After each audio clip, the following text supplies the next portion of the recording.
Hello everyone. Are you using Duolingo to learn a new language? Today, I am sharing 5 amazing tips and tricks to help you learn faster and make the most of your Duolingo journey. So now let's dive in. First, the tip 1, consistency is the key. Set a realistic daily goal like 10 to 20 minutes per day. Duolingo's strict feature helps you stay on track and keeps you motivated as you see your progress grow over time. While Duolingo is great for vocabulary and grammar, don't forget to practice speaking. Repeat the phrases out loud even if it's just to yourself.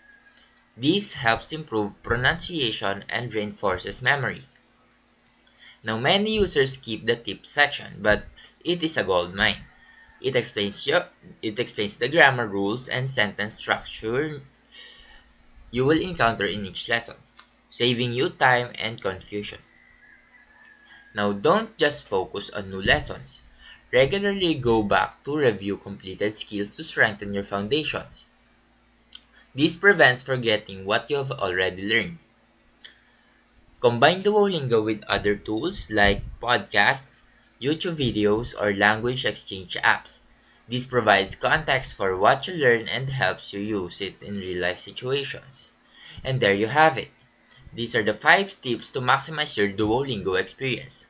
Now, if you found this video helpful, please leave a like and subscribe.